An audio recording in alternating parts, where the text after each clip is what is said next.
तो पहला प्रश्न आया था मेरे पास कि संविधान के कौन कौन से ऐसे प्रावधान हैं जिनको संशोधित करने की जरूरत है, जिनको बदलने की जरूरत है। उसमें मेरा उत्तर यह है कि संविधान जो है उसका कोई भी प्रावधान भारत के खिलाफ नहीं है, सनातन के खिलाफ नहीं है, हिंदुस्तान के खिलाफ नहीं है। बस संविधान को पढ़ते समय भारतीय चश्मा लगाने की जरूरत है। बहुत सारे लोग इस भारत के संविधान को पढ़ते समय कैम्ब्रिज या ऑक्सफोर्ड का चश्मा लगा के पढ़ रहे हैं। दिक्कत यही आ रही है। बाकी भारत के संविधान में अभी वर्तमान समय में कुछ संशोधित करने की जरूरत नहीं है, बल्कि 20% बचे हुए संविधान को लागू करने की जरूरत है। 20% संविधान भारत का आज तक लागू नहीं हुआ। अभी 130वां संशोधन होने जा रहा है, मतलब 125 संविधान में संशोधन हो गया, लेकिन संविधान जो मूल था आज तक उसकी सही व्याख्या करके उसको लागू करने का प्रयास किया नहीं गया। तो 20% बचा हुआ है। जैसे भारत के संविधान के प्रियम्बल का पहला शब्द है सोवरेंटी। सोवरेंटी को हिंदी में कहते हैं संप्रभुता। संप्रभुता का मतलब ना गुलामी का नाम होना चाहिए, ना गुलामी का निशान होना चाहिए। गुलामी का नाम चल रहा है कि नहीं चल रहा है, गुलामी का निशान है कि नहीं है, तो तरीका क्या है। अब 1000 गुलामी के नाम है। कल ये सवाल माननीय संचालक जी से भी पूछा गया, सर संचालक जी से पूछा गया था कि आपकी क्या राय है नाम बदलने के बारे में। उसका उत्तर आपने शायद सुना होगा। भाई मुगल आए चले गए, और मुगल जहां के रहने वाले थे उनके गांव में, उनके शहर में, वो जहां उनका जन्म स्थान था वहां पे उनके नाम पे कोई सड़क मोहल्ला गली नहीं है, और हमारे देश में उनके नाम पे सड़क मोहल्ला गली है। अब एक एक नाम बदलेंगे, 1000 नाम है, 1000 साल लग जाएंगे। साल में 10 नाम बदलेंगे, 100 साल लग जाएंगे। तरीका क्या है, एक भारतीय नामकरण संहिता बनाइए और एक ही झटके में पूरे देश से गुलामी का नामो निशान मिटा दीजिए। भारत का संविधान कहता है, क्योंकि भारत का संविधान है ये, अरब, दुबई, कुवैत का संविधान नहीं है, इंग्लैंड, अमेरिका, रूस का संविधान नहीं है। संविधान कहां का है, भारत का। तो जब भी संविधान को पढ़ेंगे चश्मा कहां का लगाएंगे, भारत का। भारत कहता है, संविधान कहता है कि कोई भी गुलामी की निशानी नहीं होनी चाहिए, और जो हमारी धरोहरें हैं उनको संरक्षित करने का काम सरकार का है, केंद्र और राज्य का है। अब बहुत सारी गुलामी की निशानी पड़ी है, काशी है, मथुरा है, भद्रकाली है, भोजशाला है, अटाला है, दुनिया भर के पड़ी हुई है। अब एक एक करके अगर वो कोर्ट में लड़ते रहेंगे बड़ा लंबा समय लगेगा। तरीका क्या है, सीधे एक भारतीय धरोहर संहिता बनाई जाए, एक भारतीय धरोहर आयोग बनाया जाए। वो भारतीय धरोहर आयोग पूरे देश में जितने भी हैं इस तरीके के, जहां हम कहते हैं विवादित स्थान है, उनका सर्वे कर ले। टेक्नोलॉजी आ चुकी है हमारे पास, चंद्रमा मंगल पहुंच गए, तो क्या इतना नहीं कर सकते हम उस ढांचे को पता कर ले कि ढांचा कब बना, तोड़ा गया या ओरिजिनल है, कुछ मॉडिफाइड है या एक साथ बना, सीढ़ी, दरवाजा, गुंबद एक साथ का है या अलग अलग है, सब साइंस बता देगा। तरीका क्या है, एक भारतीय धरोहर संहिता बनाई जाए और एक साथ पूरे देश में सर्वे करा के, जो 10-20 स्थान है, 50 स्थान है, एक साथ ही उनका सर्वे करा के उनको वापस या तो इधर या तो उधर, बीच में नहीं होना चाहिए। वो कहे मेरा, ये कहे मेरा, इससे अच्छा जिसका है उसको मालिकाना हक मिलना चाहिए। ना भारत में कोई विरोध करेगा, ना कोई बाहर विरोध करेगा। भैया ठीक है, हमने पूरी साइंटिफिक जांच करा लिया, उसके बाद ये हुआ है। तीसरा, भारत का संविधान कहता है कुरीतियां और कुप्रथाएं नहीं होनी चाहिए। मुगलकालीन कुरीतियां चल रही हैं, मुगलकालीन कुप्रथाएं चल रही हैं। करना क्या है, एक भारतीय नागरिक संहिता बनाई जाए और जितनी भी कुरीतियां और कुप्रथाएं थी उनको एक साथ खत्म किया जाए। भाई 3 तलाक, हलाला, मुता, मिस्यार, तहर्रुस, तलाके हसन, तलाके बाइन, तलाके किनाया, ये भारत की कुरीति थोड़ी है, ये विदेशी कुरीति है। कुछ चंगेजों के साथ आई, कुछ मंगोलों के साथ आई, कुछ तुर्कों के साथ आई, कुछ अकबर के साथ आई, कुछ औरंगजेब के साथ आई। वो चले गए तो उनकी कुरीति, वो अपना कपड़ा यहां छोड़ के गए हुए, मतलब अपना फटा हुआ सामान इधर छोड़ के गए, हम उनका फटा हुआ सामान पकड़ के बैठे हुए। तो तरीका क्या है, एक भारतीय नागरिक संहिता बने और एक झटके में पूरे देश भर में जो अलग अलग चल रहा है इसको एक साथ कर दिया जाए, यही इसका तरीका है। भारत में गुलामी की शिक्षा चल रही है। एक बात याद रखिएगा, हम स्वतंत्रता दिवस मनाते हैं ना हर साल 15 अगस्त को। स्वतंत्रता का मतलब क्या होता है, स्वतंत्र, स्वयं का तंत्र, सारे सिस्टम हमारे अपने। एजुकेशन सिस्टम हमारा अपना है क्या, हमारी गुरुकुल वैदिक शिक्षा लागू हुई क्या? हाँ। मुगल चले गए, मुगलों का मदरसा चल रहा है। अंग्रेज चले गए, उनका मिशनरी, मॉन्टेसरी, कॉन्वेंट स्कूल चल रहा है। और हम कहते हैं हम आजाद हो गए और हमारा एजुकेशन सिस्टम आज तक लागू नहीं हुआ। तो ये जो दिक्कत चल रही है, समाधान भारत का संविधान कहता है सबको समान अवसर दो। सबको समान अवसर तब मिलेगा जबकि सबकी शिक्षा एक समान होगी। भारत का संविधान कहता है सामाजिक समरसता स्थापित करो। इनफैक्ट ये जो पंच परिवर्तन इस साल हमने लिया हुआ है, ये 5 के 5 भारत के संविधान में लिखे हुए, ये 5 के 5 लिखे हुए। स्व का भाव संविधान, पर्यावरण संरक्षण आर्टिकल 48 है, सामाजिक समरसता, fraternity, unity, national integration preamble में लिखा हुआ है, कुटुंब प्रबोधन, वैल्यूज, फैमिली वैल्यूज ऑलरेडी 51 है, फंडामेंटल ड्यूटीज में लिखा हुआ है, नागरिक कर्तव्य 51 है, ये जो पंच परिवर्तन लिया है हमने, कोई रॉकेट साइंस नहीं है, ये सब कुछ भारत के संविधान में लिखा हुआ है। हाँ, चूंकि लोगों को संविधान नहीं पता, इसलिए लोगों को लगता है कि संघ ने कुछ अपना अलग से शुरू किया। भैया अलग से नहीं है, सब कुछ संविधान के दायरे में है।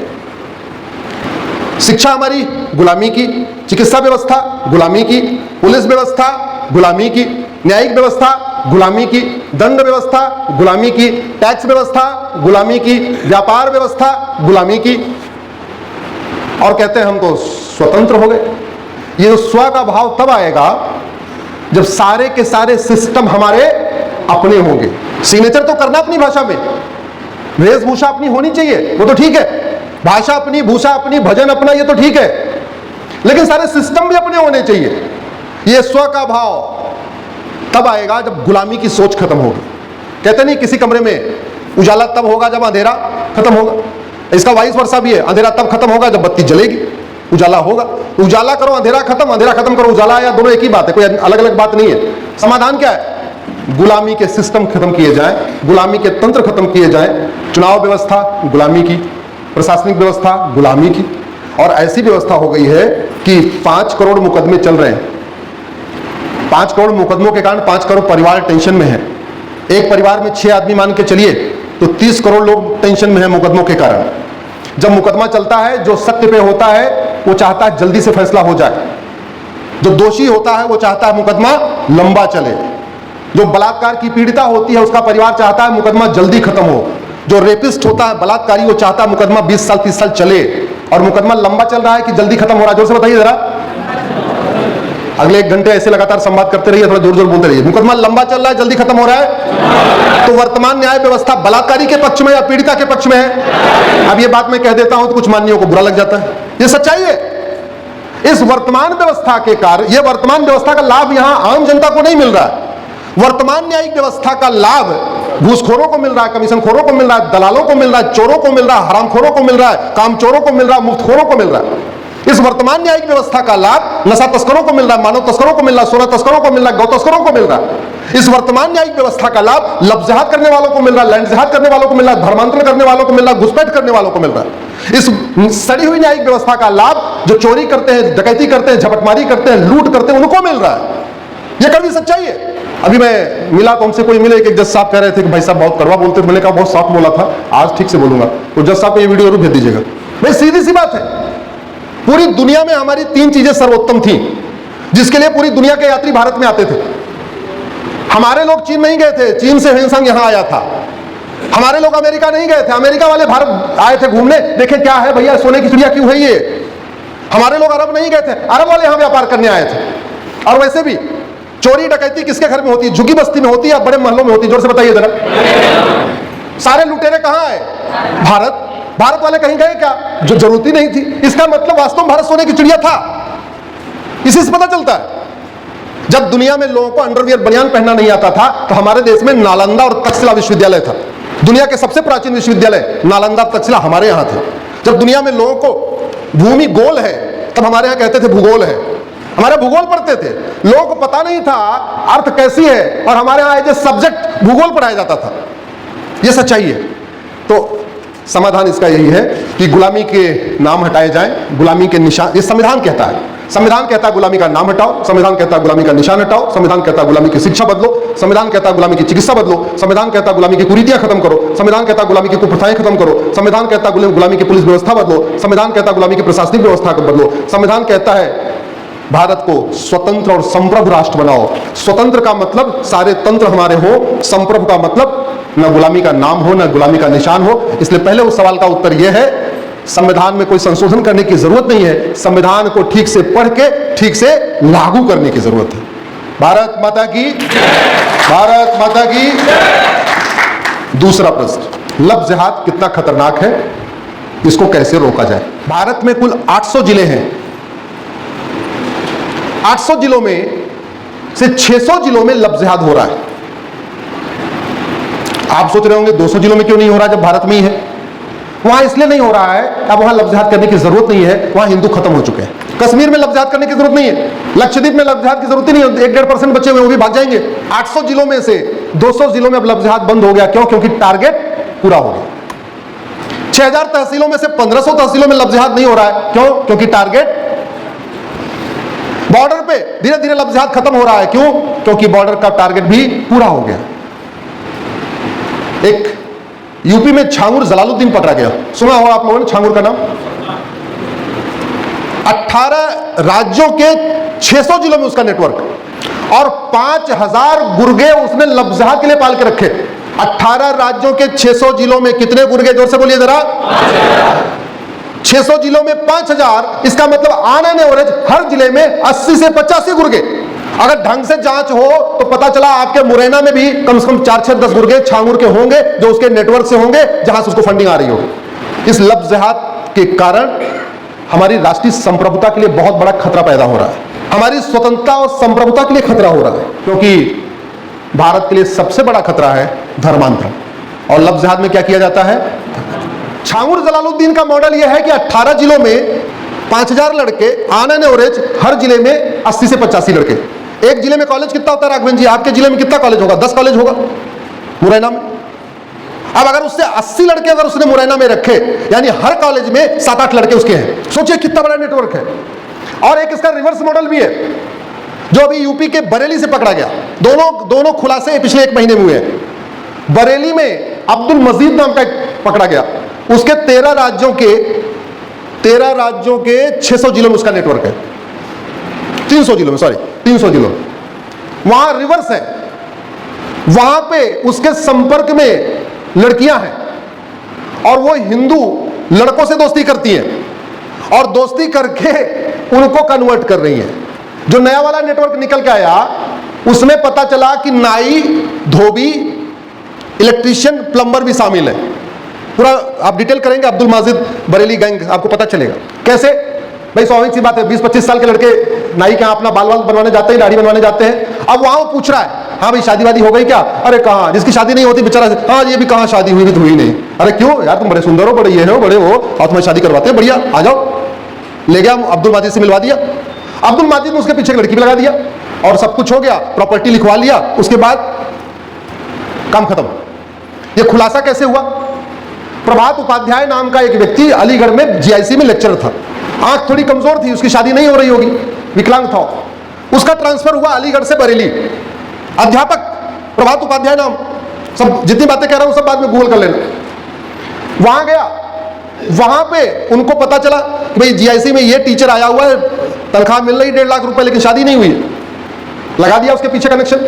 और उसका 3 दिन पहले खतना होने जा रहा था, तब मां ने पुलिस कंप्लेन किया, तब जाके पुलिस पहुंची, तब इस पूरे गैंग का खुलासा हुआ। एक और घटना परसों की है मुजफ्फरनगर में, वो भी अच्छा खासा बेचारा, नहीं हुई शादी किसी कारण से।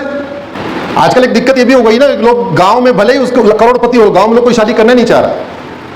मतलब वो किसान है, भले वो महीने में 50,000 कमा रहा हो, फिर भी शादी नहीं करेंगे। वो शहर में 20,000 रुपए कमा रहा हो, फिर भी शादी कर देंगे। वो मुजफ्फरनगर में उसकी शादी नहीं हो रही थी, उसके पीछे लगाया और सारी रजिस्ट्री करा लिया, उसकी जमीन, करोड़ों की जमीन अपने नाम करा लिया और नाम करा के अपना काम खत्म, चलो कहीं और। ये चल रहा है, ये हमारे लिए बड़ा खतरा है। तो एक जिसको आप लफ्ज़ जिहाद कह सकते हैं, दूसरा कह आप हनी ट्रैप भी कह लीजिए, ये पूरा चल रहा है देश में। सवाल ये चल कैसे रहा है? लफ्ज़ जिहाद होता कैसे है? लफ्ज़ जिहाद की शुरुआत होती है फर्जी नाम के साथ। और फर्जी नाम लोग क्यों रख लेते हैं? क्योंकि भारत में फर्जी नाम रखना कोई गंभीर अपराध नहीं। अधिवक्ता कितने बैठे हुए हैं? बहुत सारे बैठे हैं। अपना फर्जी नाम से पहचान बनाना कोई बहुत सीरियस क्राइम है क्या? नहीं। फर्जी नाम से अपना फेसबुक अकाउंट बनाना कोई गंभीर अपराध है क्या? नहीं। फर्जी आधार बनवा लेना कोई सीरियस क्राइम है क्या? नहीं। फर्जी राशन कार्ड बनवा लेना कोई बहुत सीरियस क्राइम है क्या? नहीं। ये लफ्ज़ जिहाद की शुरुआत फर्जी सोशल मीडिया अकाउंट से होती है, और वो इसलिए हो रही है क्योंकि हमने फर्जी पहचान नाम और फर्जी पहचान को आज तक कोई गंभीर अपराध घोषित नहीं किया। इसकी शुरुआत इसलिए होती है क्योंकि उसके बाद फिर फर्जी आधार बनवा लेते हैं जरूरत पड़ने पर दिखाने के लिए। भाई टैटू गुदवा लिया, नाम कुछ और है, टैटू कुछ और बना हुआ है, नाम कुछ और है, इधर कुछ हाथ में और लिखा हुआ है। जब तक हम इसको फर्जी नाम को गंभीर अपराध घोषित नहीं करेंगे, तब तक ये दिक्कत बनी रहेगी। लफ्ज़ जिहाद के लिए बहुत बड़ी फंडिंग आ रही है, और वो भारत के अंदर से भी फंडिंग आ रही है, भारत के बाहर से भी फंडिंग आ रही है। लफ्ज़ जिहाद इसलिए भी पूरे देश में कंट्रोल नहीं हो पा रहा है क्योंकि पूरे देश की पुलिस एक जैसा बिहेवियर नहीं करती है। जैसे यूपी में आजकल बुलडोजर चलता है, आपके एमपी में बुलडोजर चलता है क्या? जोर से बताइए जरा, सही सही बताना।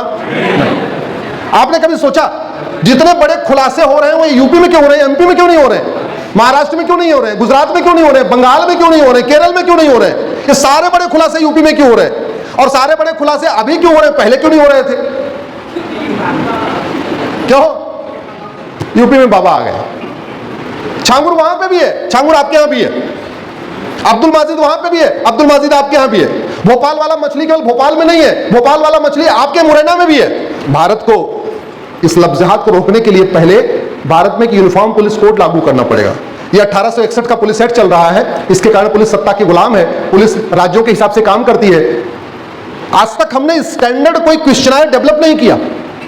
उदाहरण के लिए मान लीजिए कहीं हत्या हो गई, तो जान तो एक गई, वो यूपी हो या बंगाल, बिहार हो, गुजरात। जब जान एक गई और सजा दिलवाना है तो जांच एक होनी चाहिए, अलग अलग होनी चाहिए। और जांच एक कैसे होगी जब पूरा प्रोसेस एक होगा। अब पूछ लेंगे कुछ लोग कहें हाँ सीआरपीसी तो कॉमन है, हाँ सीआरपीसी कॉमन है, लेकिन क्वेश्चनायर कॉमन है क्या? जितने सवाल दिल्ली वाली पुलिस पूछती है उसी अपराध में, क्या उतने सवाल मुरैना वाली पुलिस पूछती है क्या? और जितने सवाल दिल्ली वाली पूछती है, क्या उतना ही सवाल अमेरिका वाली पुलिस पूछती है क्या? सिंगापुर वाली पुलिस पूछती है क्या? नहीं। अपराध तब खत्म होता है ना जब कानून का खौफ हो, और कानून का खौफ तब पैदा होता है जब जल्दी से सजा हो, और जल्दी से सजा तब होती है जब आपका प्रोसीजर अच्छा हो। अपराध भारत में लफ्ज़हात इसलिए चल रहा है क्योंकि उसके लिए प्रॉपर एक स्कूल बना हुआ है, और हर जगह हर जिले में है। मुगल चले गए लेकिन मदरसा अभी तक चल रहा है। अब कुछ लोग कहें यहाँ मदरसा ठीक तो है, मदरसा संविधान कहता है मदरसा चलाने दो। ये मेरे पास संविधान है, और आज इस मुरैना की धरती से मैं भारत के सभी सांसद, विधायक, मंत्री, वकील, जज सबसे आग्रह पूर्वक पूछना चाहता हूं, भारत के संविधान के किस आर्टिकल में मदरसा शब्द लिखा है बताइए। आज मैं बहुत विनम्रता पूर्वक भारत के सभी माननीय जजों से, अधिवक्ताओं से पूछना चाहता हूं, भारत का संविधान मदरसा चलाने की इजाजत कहां से देता, मुझे दिखाइए। संविधान का आर्टिकल 27 कहता है कि मजहब को प्रमोट करने के लिए 1 रुपए खर्च नहीं करना। मदरसे में मानवता प्रमोट होती है, मजहब प्रमोट होता है? जोर से बताइए जरा। संविधान का आर्टिकल 28 कहता है किसी भी सरकार के द्वारा मान्यता प्राप्त स्कूल में कोई मजहबी टीचिंग नहीं करना, मजहबी तालीम नहीं देना। मदरसे में मजहबी तालीम होती है, इंसानियत सिखाई जाती है? बताइए जरा। मजहबी तालीम। संविधान का आर्टिकल 30 कहता है कि जो लोग अल्पसंख्यक हैं भाषाई रूप से या धार्मिक रूप से, वो अपना स्कूल खोल सकते हैं। स्कूल का मतलब एजुकेशन इंस्टीट्यूशन खोल सकते हैं, स्कूल का मतलब इंजीनियरिंग कॉलेज खोल सकते हैं, लॉ कॉलेज खोल सकते हैं, मेडिकल कॉलेज खोल सकते हैं, 10वीं 12वीं का स्कूल खोल सकते हैं। स्कूल खोलने का मतलब मदरसा नहीं। ये भूल हमारे माननीय सुप्रीम कोर्ट के जजों से हुई, ये भूल हमारे इसके पहले के माननीय बुद्धिजीवियों से हुई। उन्होंने एजुकेशन इंस्टीट्यूशन को रिलीजियस एजुकेशन इंस्टीट्यूशन समझ लिया, ये उनसे भूल हुई है। मैं फिर से कहता हूं, जिसको लगता है भारत में मदरसा संविधान चलाने की इजाजत देता है, मैं फिर से कह रहा हूं, आर्टिकल 27, 28 और आर्टिकल 30 को ध्यान से पढ़िए। भारत का संविधान धार्मिक स्वतंत्रता देता है, मजहबी नहीं। दोनों में जमीन आसमान का अंतर है। धार्मिक स्वतंत्रता पूरी है, मजहब की स्वतंत्रता बहुत आंशिक है। ये गलती इसलिए हो रही है कि हमारे जो पुराने माननीय जज थे वो सब कॉन्वेंट में पढ़े हुए थे, मॉन्टेसरी में पढ़े हुए थे, उनको धर्म और रिलीजन का अंतर नहीं पता था। धर्म अलग होता है, रिलीजन अलग होता है। धर्म जोड़ता है और रिलीजन तोड़ता है। जोर से बोलिए, धर्म जोड़ता है और रिलीजन तोड़ता है। लेकिन उन्होंने सोचा धर्म रिलीजन है, रिलीजन धर्म है। अब सोचा क्यों? वो कारण यह था, इंग्लिश मीडियम में पढ़े हुए थे। जैसे यहां बहनें बैठी हैं, बहनों से मैं पूछता हूं, मौसी, बुआ, चाची और मामी ये एक ही होती है, अलग अलग होती है? अलग अलग होती है। मौसा, बुआ, चाचा, फूफा ये अलग अलग होते हैं कि एक ही व्यक्ति है? अलग अलग। लेकिन अंग्रेजी में क्या बोलते हैं? अंकल और आंटी। अंग्रेजी में शब्द ही नहीं है। जिस अंग्रेजी को पूरा भारत खा रहा है, पी रहा है, सूंघ रहा है, उस अंग्रेजी में कोई ग्रामर है ही नहीं है, कोई व्याकरण है ही नहीं है। BUT बट और CUT कट और PUT पुट। अरे BUT बट था तो PUT क्या पुट होना चाहिए? और PUT पुट है तो BUT बुट होना चाहिए। वो बट कैसे हो गए? CHEMESTRY केमिस्ट्री और CHOPRA चोपड़ा। एक जगह CS से चोपड़ा च हो गया और एक जगह CS से क हो गया। कोई ग्रामर नहीं है, शब्द नहीं है, पर्याप्त नहीं है। हाँ, वो गुलामी की सोच है, चूंकि अंग्रेज आके पढ़ के गए। जैसे मैं कई बार कहता हूं, हमारे अधिवक्ता बंधु बैठे हुए, आप लोग चलो यहाँ जिला अदालत में हो तो आपको चोंगा नहीं पहनना पड़ता, आपको केवल कोट पहनना पड़ता है। हमें ऊपर से नीचे तक चोंगा भी पहनना पड़ता, काला काला कोट के ऊपर। अभी देखो, हमने कुछ नहीं पहना तब भी इतना पसीना हो रहा है। आप कल्पना करो, कोट पहनूंगा उसके ऊपर से चोंगा पहनूंगा तो कितना पसीना होगा। लेकिन पहनना पड़ता। आज तक समझ में नहीं आया वो चोंगा पहनने से हमारी वकालत क्षमता बढ़ रही है, हमारी आर्ग्यूमेंट बढ़ रही है, हमारा क्या बढ़ रहा है समझ में नहीं आ रहा। क्यों? हाँ, वो चूंकि अंग्रेज चोंगा पहनते थे, हम भी चोंगा पहनेंगे। अंग्रेजों को गर्मी में यहाँ छुट्टी लगती, वो गर्मी लगती थी इसलिए जून में छुट्टी होती थी, इसलिए सुप्रीम कोर्ट जून में बंद होगी। अंग्रेजों को क्रिसमस मनाने दिसंबर में जाना पड़ता था, अभी भी दिसंबर में छुट्टी होगी। अरे भैया, अंग्रेज गए तो क्रिसमस मनाने वाले कितने बने? अब तो दिवाली मनाने वाले ज्यादा हैं, होली मनाने वाले ज्यादा हैं, गणेश चतुर्थी मनाने वाले, शिवरात्रि मनाने वाले, मतलब इसमें। और मैंने क्यों कहा कि आप लोग सोशल मीडिया का उपयोग करिए, आवाज उठाइए। उदाहरण के लिए, राम के देश में रामनवमी राष्ट्रीय अवकाश नहीं है, कृष्ण के देश में कृष्ण जन्माष्टमी राष्ट्रीय अवकाश नहीं है, हनुमान जयंती राष्ट्रीय अवकाश नहीं है, शिवरात्रि राष्ट्रीय अवकाश नहीं है, लेकिन नेताओं की जयंती राष्ट्रीय अवकाश है। इस देश में नेता रामकृष्ण हनुमान से बड़े हो गए। आवाज उठाइए, लिखिए। ये छोटे ये बच्चे, क्या नाम बेटा तुम्हारा? साक्षी, लिखो इसको। अगर मेरी बात सहमत हो लिखो, सवाल उठाओ, आवाज उठाओ। होना चाहिए कि नहीं होना चाहिए? जितने पुराने लोग हैं, पहले छठवीं सातवीं आठवीं में हम लोग निबंध लिखते थे, आज वाले तो नहीं लिख रहे, पहले लिखते थे। यदि मैं प्रधानमंत्री होता, कितने लोगों ने यह निबंध लिखा? चलो, हमारे देश में तुम्हारे गुरुजी जब छुट्टी चले जाते थे, उनको काम पे जाना होता तो यही वाला निबंध देके चले जाते थे। मान लो कहीं जाना, उनको अपने खेत में देख रहे, बोले लिखो यदि मैं प्रधानमंत्री होता, हम 2 घंटे बाद लौट के आ रहे हैं, तब तक रेडी करके रखो। हम लोग प्रतिदिन लिखते थे, वही एक ही बात तो लिखेंगे नहीं तो बहुत पिटाई भी होती थी। तो प्रतिदिन नया नया कुछ सोच सोच के लिखते थे। यदि मैं प्रधानमंत्री होता तो ये करता, यदि मैं होता तो ये करता, यदि मैं होता तो ये करता। जितनी सोच थी, अपनी नदी बनवा देता, अपना तालाब बनवा लेता, अपना कुआं बनवा लेता, इतने लिखते थे। उस समय इतनी सोच थी, ज्यादा तो थी नहीं। ये निबंध सबको लिखना चाहिए, ये निबंध सबको लिखना चाहिए कि अब अगर आपको ये कहने में दिक्कत आ रही है कि मैं प्रधानमंत्री होता, तो मत कहिए, आप ये लिखिए यदि मैं सक्षम होता, यदि हमारे पास शक्ति होती तो मैं ये काम करता। बाबू लिख सकते नहीं लिख सकते? लिखना चाहिए नहीं लिखना चाहिए? लिखना चाहिए, सबको लिखना चाहिए। और तरीका मैंने बताया, साक्षी लिखेगी तो भारत की 5000 साक्षी पढ़ेगी, 5000 साक्षी पढ़ेगी, उनके अपनी साक्षी दोस्त, उनके अपने फ्रेंड सर्किल बढ़ेगी। ये जो लफ्ज जिहाद चल रहा है, इसका एक बड़ा कारण यह है, मदरसों में इनकी ट्रेनिंग चल रही है। लफ्ज जिहाद का एक बहुत बड़ा कारण यह है, FCRA की फंडिंग आ रही है। लफ्ज जिहाद इसलिए भी चल रहा है क्योंकि 90% लफ्ज जिहाद के केस रिपोर्ट ही नहीं होते। मुश्किल से 10% लफ्ज जिहाद के केस रिपोर्ट होते हैं, और उसमें भी माता पिता के पांव पकड़ने पड़ते हैं समाज को और पुलिस वालों को, तब लोग लिखवाते हैं। मैं भोपाल गया था, मेरा कार्यक्रम था पिछले, उसमें वहां एक मछली पकड़ा गया, सुना है आपने? मछली, हाँ, 55 लड़कियों के साथ उसने धोखा किया, 55, और एक भी लड़की FIR कराने के लिए तैयार नहीं। वहां के पुलिस के बड़े अधिकारी बता रहे, बोले अश्विनी जी क्या करूं, कोई तैयार ही नहीं है। हमने कहा क्यों नहीं तैयार है? वो कह रहे हैं जी 20 साल मुकदमा चलेगा, 20 साल हमारी बेटी को आना जाना पड़ेगा, हमें आना जाना पड़ेगा, तारीख पे तारीख रहेगी, district court, high court, supreme court तक मैटर जाएगा, तो फिर हम शादी विवाह कब करेंगे?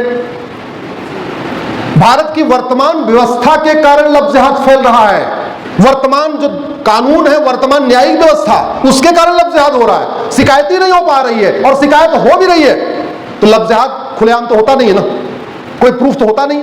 ज्यादा से ज्यादा व्हाट्सएप की चैटिंग होती है, ज्यादा से ज्यादा आपके पास कोई ऑडियो क्लिप होती है, कोई गवाह तो होता नहीं। और कानून क्या कहता है? गवाह चाहिए।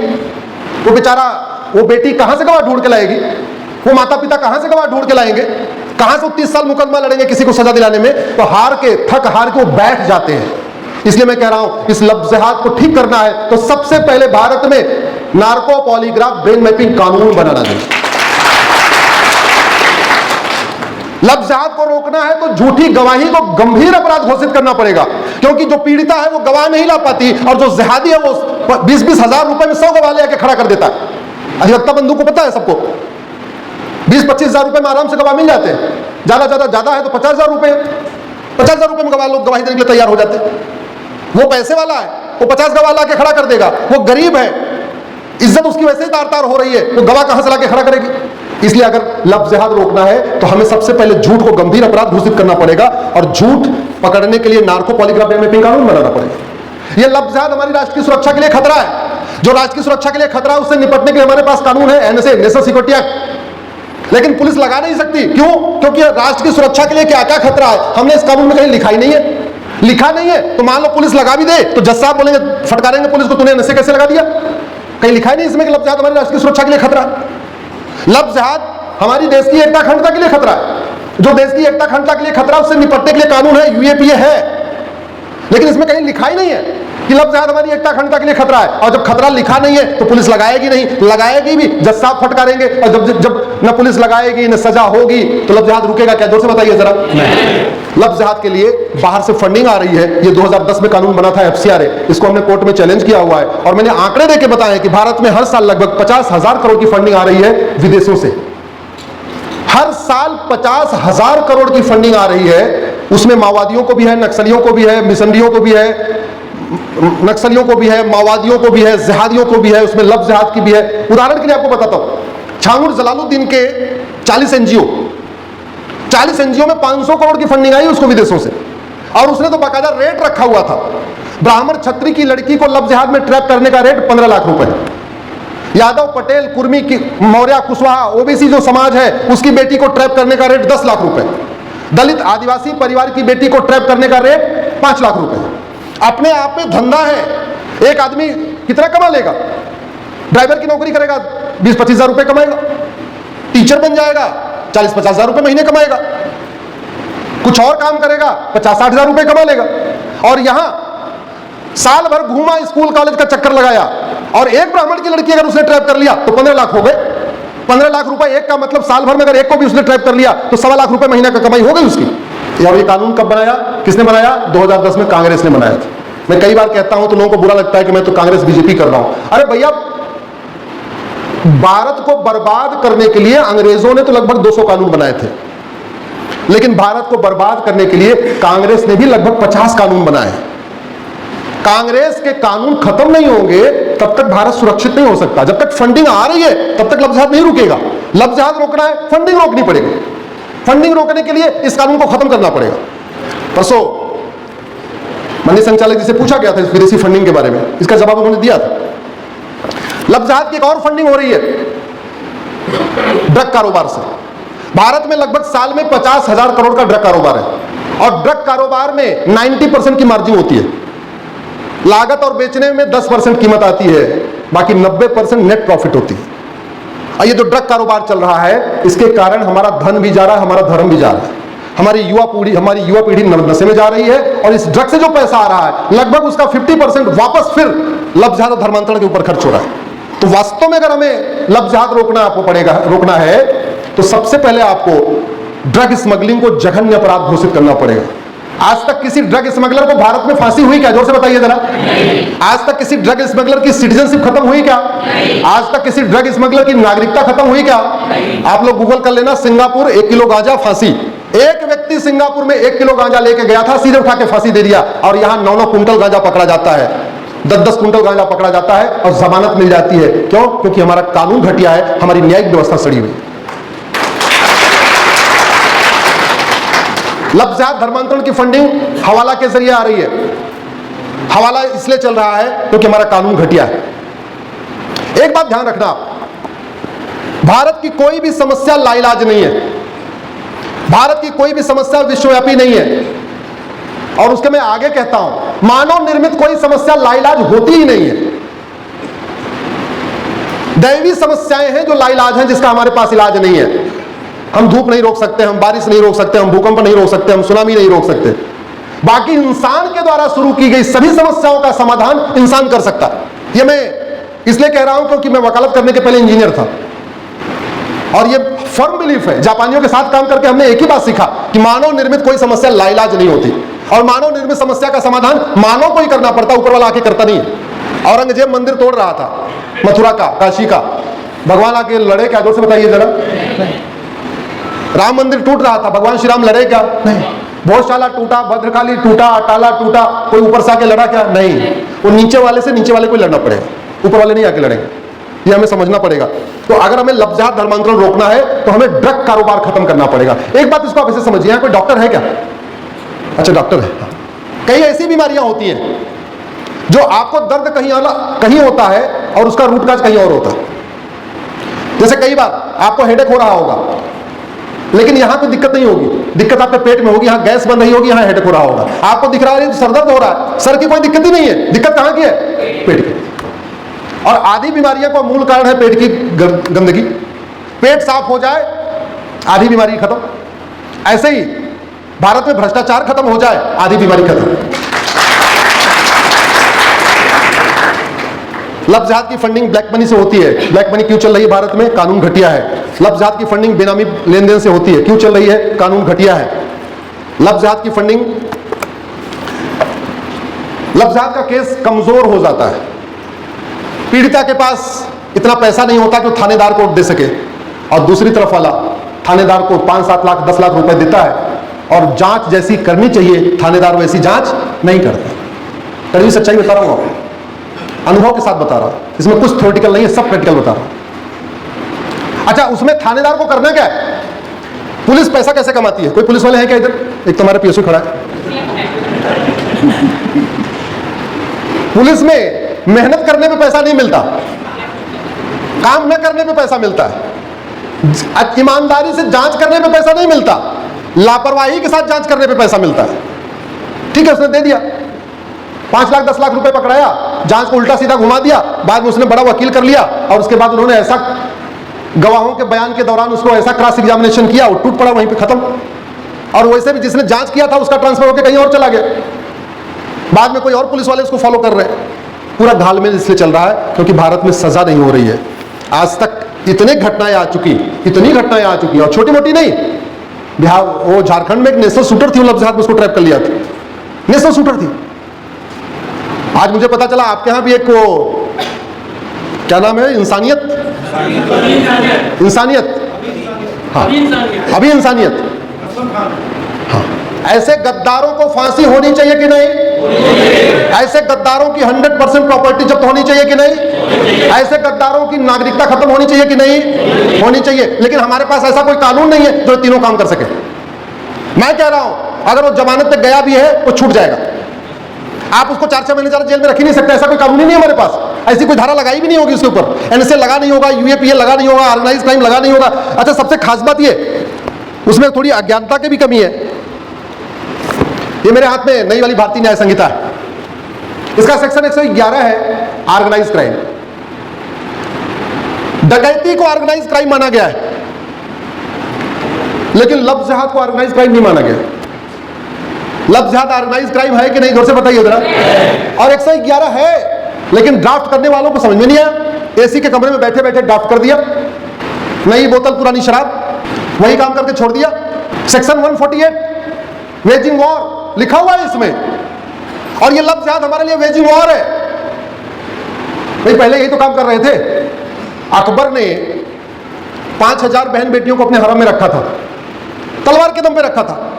आपका इंसानियत 12 बहन बेटियों को ट्रैप कर गया, वो किसी और तरीके से ट्रैप कर गया। उस अकबर की सोच में इस आपके अभी इंसानियत क्या नाम है इसका, इसकी सोच में कोई अंतर है क्या? नहीं है। और वेजिंग वॉर की धारा है, हमारे अधिवक्ता बंधु जानते हैं, भारत में वेजिंग वॉर की धारा बस सफेद हाथी का दांत बन के रखी हुई है, यूज ही नहीं होती है। हमारे पास सेक्शन 152 लिखा हुआ है इसमें कि जो हमारी संप्रभुता के लिए खतरा हो, हमारी एकता के लिए खतरा हो, अखंडता के लिए खतरा हो, उसमें 152 लगेगा। लगाते ही नहीं, इसलिए नहीं लगाते, हमने उसमें क्लियरली लिखा नहीं ये कन्वर्जन और लफ्ज़ जिहाद हमारी एकता के लिए खतरा है, संप्रभुता के लिए खतरा है, या ऑर्गेनाइज क्राइम है। तो पुलिस वाले डर के मारे अपनी नौकरी बचाने के चक्कर में जज की झाड़ खाने से बचने के लिए वो धाराएं लगाते नहीं। और एक मैं आपको बताऊं, थोड़ा मेहनत करने से प्रयास क्या होता है, फल क्या होता है। यहाँ पे एक धर्मांतरण का केस हुआ गाजियाबाद में। एक जैन साहब का परिवार था, एक इकलौता लड़का था, उसको ट्रैप कर लिया क्योंकि 500 करोड़ की प्रॉपर्टी थी। उनको लगा कन्वर्ट कर देंगे, 500 करोड़ मिल जाएगा। उसके बाद एफआईआर हुआ। अब एफआईआर में क्या करें, बस वही धारा लगा दिया जो धर्मांतरण वाली धारा थी। मैंने वहाँ पे पुलिस कमिश्नर थे, उनसे आग्रह किया, व्यक्तिगत रूप से उनसे मिले। हमने कहा काम करो, आप इस पर एनएसए लगा दो। बोले कैसे लगा दो, एनएसए में कहीं लिखा ही नहीं है। अरे हमने कहा एनएसए का मतलब नेशनल सिक्योरिटी एक्ट है ना, नेशनल सिक्योरिटी के लिए जो खतरा हुआ है एनएसए है, और धर्मांतरण नेशनल सिक्योरिटी के लिए खतरा है। उन्होंने लगाया, और जब किसी क्राइम में पहली बार एनएसए लगता है तो हाई कोर्ट जाता है कंफर्म होने के लिए, और वो मामला इलाहाबाद हाई कोर्ट गया, और वहां से कंफर्म होकर आ गया कि धर्मांतरण राष्ट्र की सुरक्षा के लिए खतरा है, इसलिए एनएसए लगाना जायज है। आप भी कोशिश करिए, ये जो इंसानियत बैठा हुआ है, इंसानियत जो राक्षस, इसके ऊपर एनएसए लगवाइए, यूएपीए लगवाइए, वेजिंग वॉर लगाइए, देशद्रोह लगवाइए, गैंगस्टर एक्ट लगवाइए, इसकी प्रॉपर्टी जब्त करवाइए, इसकी नागरिकता खत्म करने के लिए लिखना शुरू करिए। भगवान श्री राम ने कहा था भय बिन होय न प्रीत, भगवान कृष्ण ने कहा था सठे साठ्यम समाचरित। याद रखिए, भारत की जो समस्या है वो न लाइलाज है, न विश्वव्यापी है, लेकिन ठीक तभी होगी जब कठोर भय मिलेगा। एक बात और, हमारे पूर्वज कहते थे न रहेगा बांस, कहते थे ना। लफ्ज़ जिहाद की फंडिंग कैश में होती है या ऑनलाइन होती है? जोर से बताइए जरा। ज्यादातर कैश में होती है। लैंड जिहाद की फंडिंग, जोर से बोलिए, कैश में। ड्रग कारोबार, हुक्का बार, बियर बार, डांस बार, सट्टा बार, मिशनरियों की फंडिंग, जिहादियों की फंडिंग, जमातियों की फंडिंग, घुसपैठियों की फंडिंग, फर्जी राशन कार्ड, अरे जोर से बोलो, फर्जी राशन कार्ड, फर्जी आधार, फर्जी बर्थ सर्टिफिकेट, थाने का भ्रष्टाचार, तहसील का भ्रष्टाचार। और हमारे पूर्वज क्या कहते थे? न रहेगा बांस, कैश खत्म कर दो, सारी समस्या खत्म।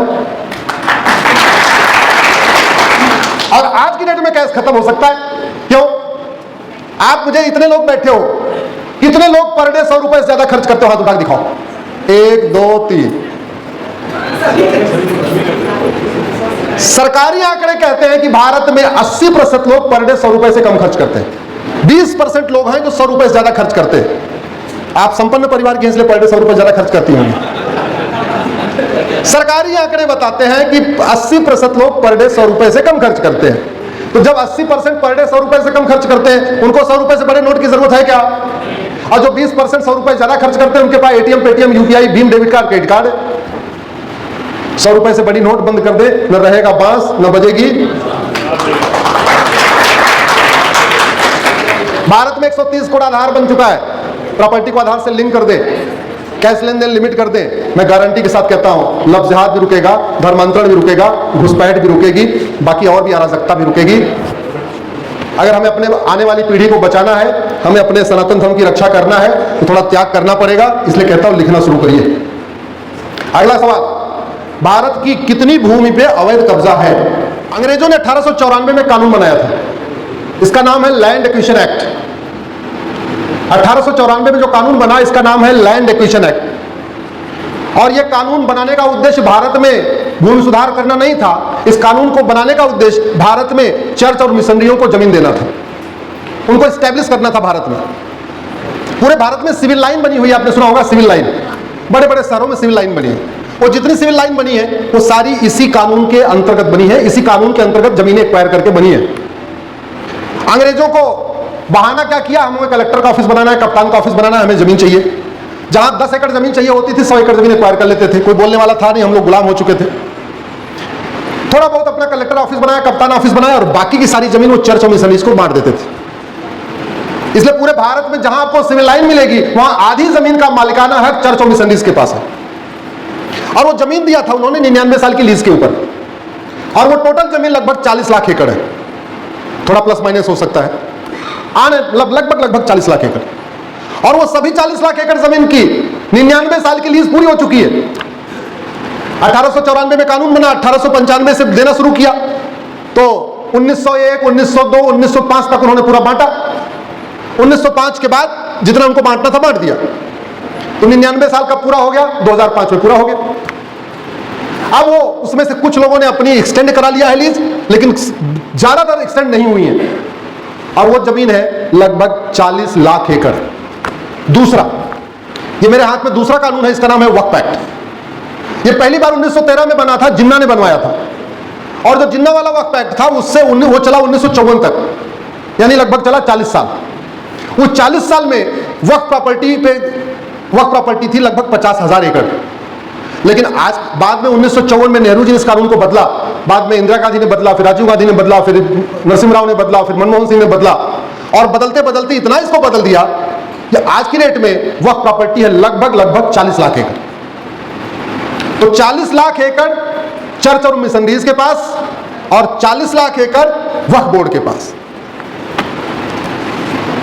हाईवे के किनारे झुग्गियां बन रही है कि नहीं बन रही, जोर से बताइए जरा। जंगलों के किनारे बन रही है कि नहीं बन रही है? रेलवे के किनारे, एक्सप्रेसवे के किनारे, नदियों के किनारे, धारावी, ऐसी मिला के लगभग 20 लाख एकड़ जमीन है।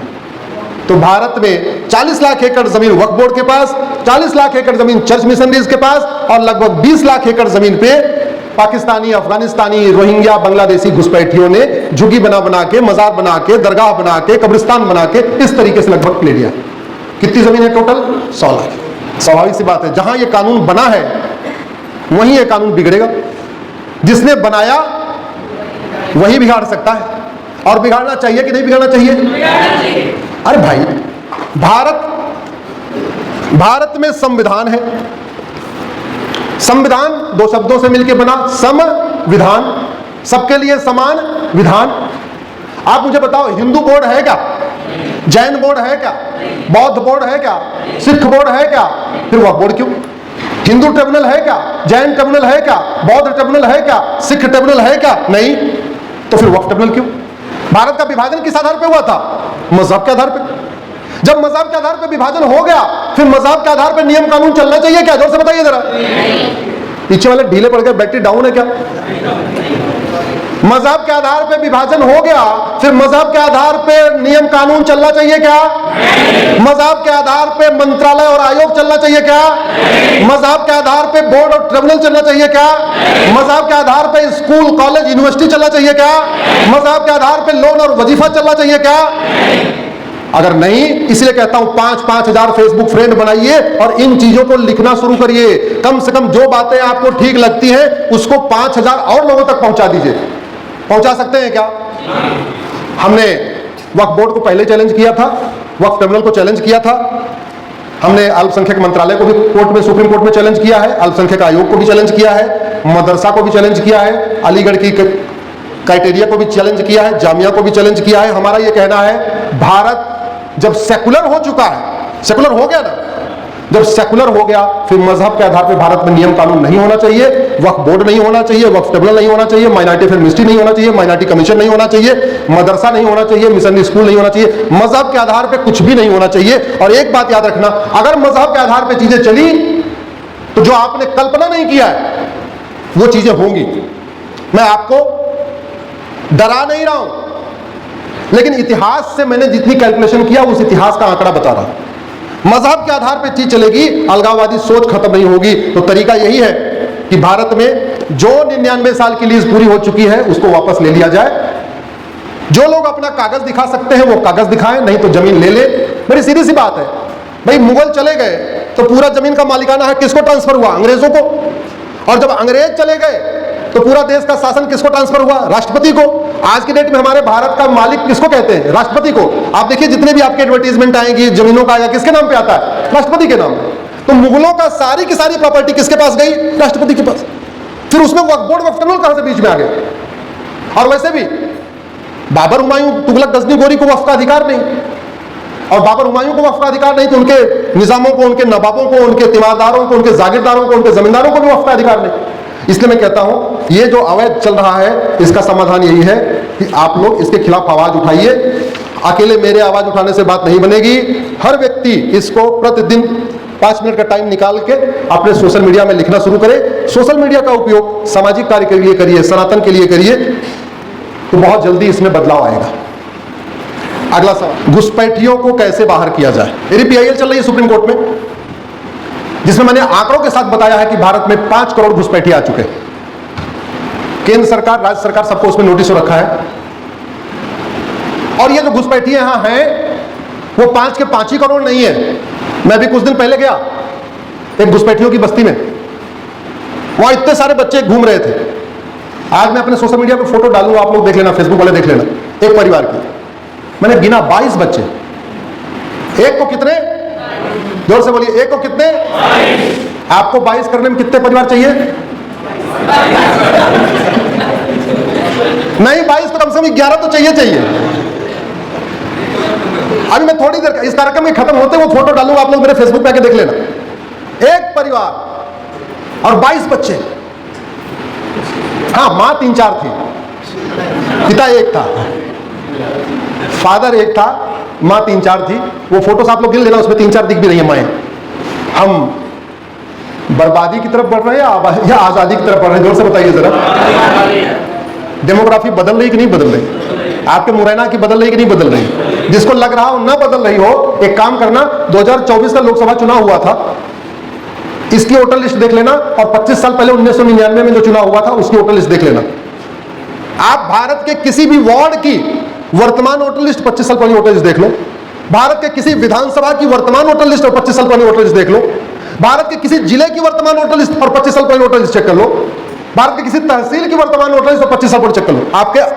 आपके होश उड़ जाएंगे जिस तेजी के साथ हो रही है। ये बहुत बड़ा खतरा है। अब घुसपैठ हो क्यों रही है?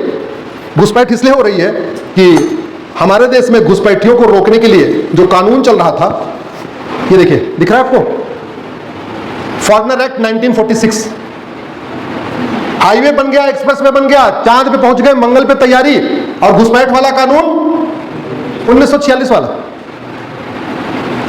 घुसपैठ का मूल कारण है घूसखोरी।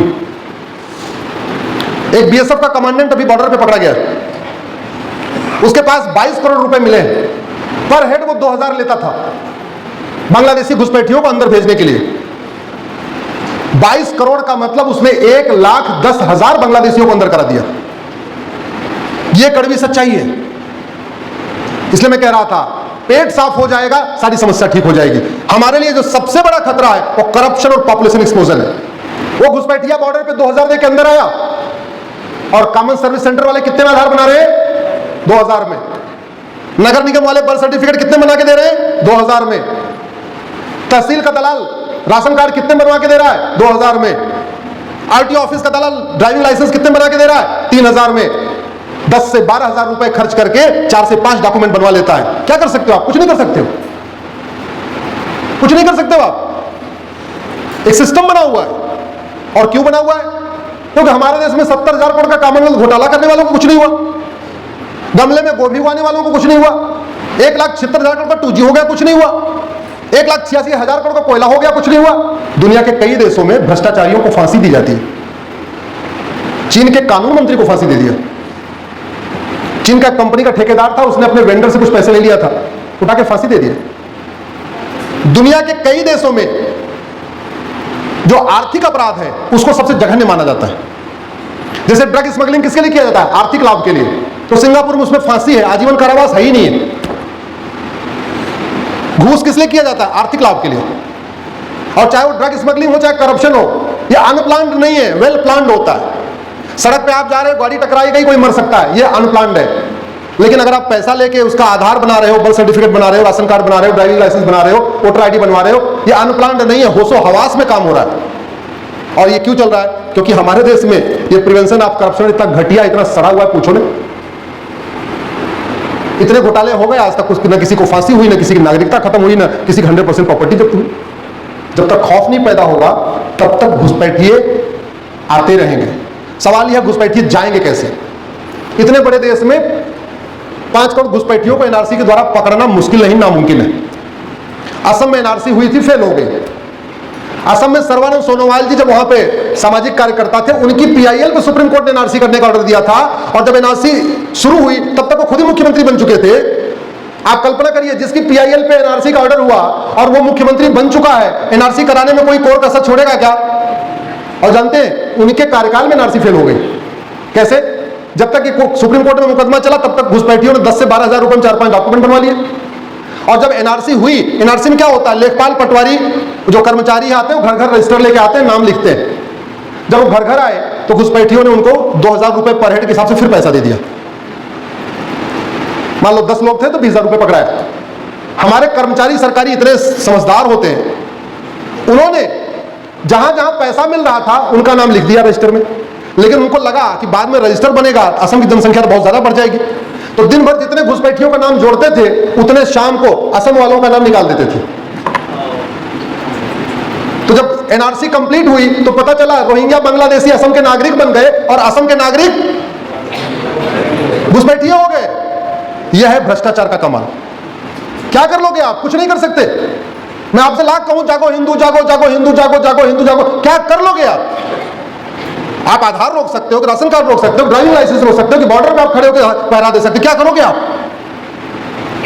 घुसपैठ राष्ट्र की सुरक्षा के लिए खतरा है, घुसपैठ देश की एकता अखंडता के लिए खतरा है, घुसपैठ के कारण हमारा डेमोग्राफी बदल रही है, घुसपैठ के कारण राष्ट्रांतरण हो रहा है। समाधान यही है कि सबसे पहले बीएनएस में एक नया चैप्टर जोड़ा जाए, ऑफेंस रिलेटिंग टू इन्फिल्ट्रेशन।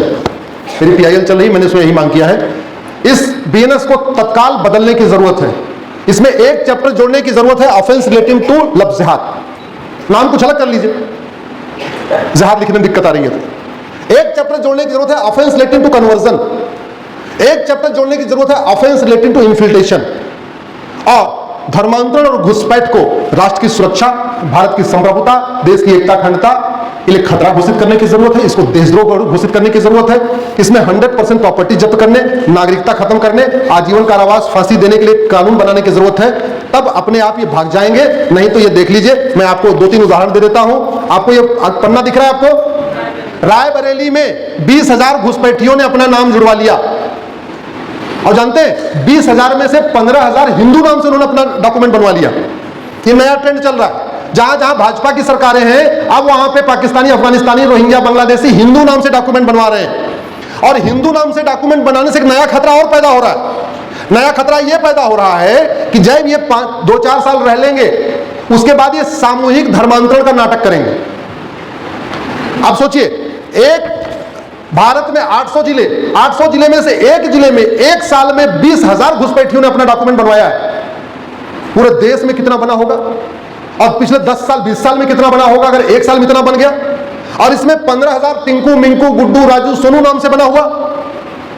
जब इनका डॉक्यूमेंट तैयार हो जाएगा सारा, 2-4 बार वोट दे लेंगे, उसके बाद वहां जलसा होगा और उस जलसे में कहेंगे हिंदू धर्म में बहुत छुआछूत है, इसमें यह है, ब्राह्मण परेशान करते हैं, यहां ये चल रहा है, वहां वो चल रहा है, हम जी इस्लाम कबूल करेंगे। पूरी दुनिया में बदनामी होगी। और मैं कह रहा हूं 5 साल अगर ये खेल अभी नहीं रुका, 5 साल के बाद पूरे देश में शहर शहर सामूहिक जलसे होंगे और शहर शहर सामूहिक धर्मांतरण का ड्रामा होगा। पूरी दुनिया में सनातन धर्म को बदनाम कर दिया जाएगा। अरे भैया ऐसा क्या हो गया कि पूरे भारत में लोग सब धर्मांतरण करते चले जा रहे हैं? यह हमारे लिए नया खतरा है। ये दूसरा देख लीजिए, पाकिस्तानियों ने भी बनवा लिया आधार। दिख रहा है आपको? ये दिख रहा नहीं दिख रहा? पाकिस्तानियों ने बनवा लिया आधार। ये तीसरा, 3 बांग्लादेशी महिलाएं गिरफ्तार, उनके साथ से पासपोर्ट भी मिल गया। और सबसे बड़ी बात ये कि 15,000 रुपए में सारा डॉक्यूमेंट बन जाता है और 1 साल के अंदर या 2 साल के अंदर वो 5 लाख रुपए का सामान खींच लेते हैं। 3-3.5 लाख रुपए का प्रधानमंत्री आवास, हर महीने मुफ्त का राशन, बच्चों को 18-20 जो बच्चे हैं उनको सबको लोन वजीफा, सरकारी स्कूल में एडमिशन करा दिया, वहां से वजीफा आ रहा है, कपड़ा आ रहा है, जूता मोजा आ रहा है। और ये सब किसके पैसे से हो रहा है? जोर से बताइए जरा, जोर से बोलिए, किसके पैसे से? आपके पैसे से घुसपैठिए यहां बस रहे हैं और आप चुपचाप देख रहे हैं। तो मैं क्या करूंगा? फिर तो आपको ही बोलना पड़ेगा, आवाज उठाना पड़ेगा।